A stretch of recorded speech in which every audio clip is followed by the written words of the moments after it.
From Montana's news leader, this is the MTN Noon News.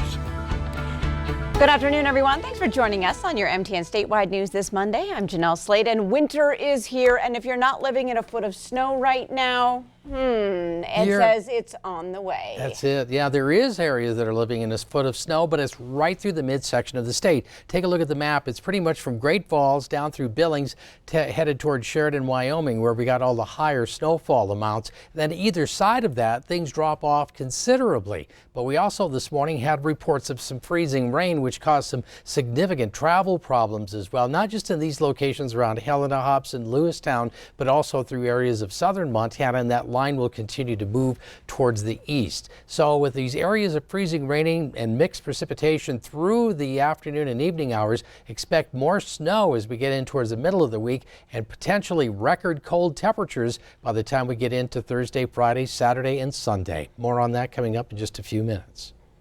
All right, thanks so much, Ed. Well, 7 more COVID-19 related deaths to report this noon as total active cases across the state reach nearly 9,000 this Monday. Now, the latest death out of Bighorn County, along with 3 in Glacier and 1 in each Missoula, Lewis and Clark, and Yellowstone counties. MTN now reports total deaths tied to COVID-19 have reached 264. Of the nearly 9,000 active cases in Montana, more than 2,000 are in Yellowstone County, followed by Flathead with more than 1,300. In Wyoming, health officials announced 194 new cases on Sunday. Across the state, nearly 2,000 people have the virus. Just 1 month ago, Wyoming's 1-week average for new cases per day was barely over 60. Now that number is higher than 150. More than 7,600 Cowboy State residents have been infected since March. 57 have died. Well, the recent climb in cases isn't unique to Montana and Wyoming. The U.S. is now averaging at least 55,000 new COVID-19 cases per day. That's more than a 60% hike since mid-September. 38 states have new cases trending up, and as of yesterday, Missouri and Vermont were the only states in the country to show at least a 10% drop in new cases. Drug companies continue to work on a vaccine, and experts predict most Americans will be vaccinated by March or April of next year.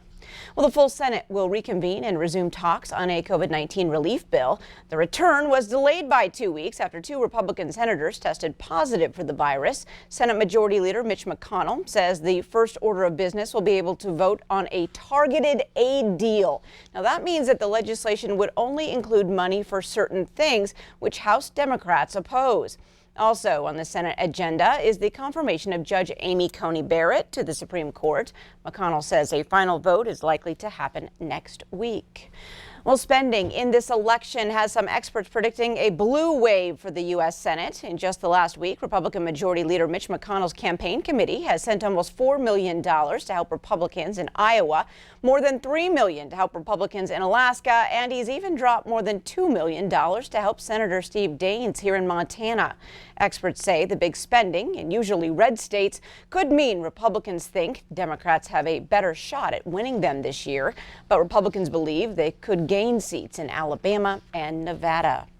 Well, a Trump administration rule that could have stripped food stamps from almost 700,000 people has been blocked by a federal judge for a second time. The rule, announced in December, would have required more food stamp recipients to work in order to receive those benefits. However, it would limit a state's ability to waive existing work mandates. Now, the rule was originally supposed to take effect in April, but the same judge from Washington, D.C. says the administration has still not explained how the rule follows federal statutes or how it makes sense amid the pandemic. Well, an annual 4-H hay bale competition is underway with a new competitor, Helena's Big Sky 4-H Club. MTN's Alexi Aguayo visited with the kids as they designed their entry. Painting hay bales may seem easy, but when you're dealing with about 10,000 pounds of it and the fun of snow, things can get a little tricky for the Big Sky 4-H Club. They are participating in the annual 4-H hay bale competition for the first time. They wanted to participate this year after the leader of the project felt confident to compete. I kind of have, my brain gets going pretty easily, and when they said something about building a big thing that everybody would be able to see, that kind of got my gears turning in my brain, and I started thinking, hey, I could do this. So So Charlie and the club got their hay together to build 2 John Deere tractors, a Johnny Poppers and a large 9620R 4-wheel drive. My thinking always is go big or go home to anybody that knows me. So I was thinking of the biggest tractor that I could possibly build with hay and make it look as great as I could. And then I thought, well, why not make it even better and do a second one, but not quite so big. The club is aiming for victory, but this competition also serves as a gateway for the members to come together. So we don't do much things outside of the monthly meetings, so I think it's cool to have everyone come together to build something and end up with such a cool product that we all helped put together. The kids are doing it, and that's what 4-H is all about, is we're teaching our youth to be leaders, to be doers, and to be better parts of our community. Although the project finished Saturday, 4-H members will come back on Thursday for touch-ups because the judges are set to arrive on Friday. In Helena, I'm Alexi Guayo, MTN News. Thanks, Alexi. Now, the Halloween shindigs may be limited this year, but if you're really on the hunt for some festivities, you might want to take a drive over to western Montana to Stevensville. For the 15th year, the Parks and Recreation Department is hosting the Stevensville Scarecrow Festival.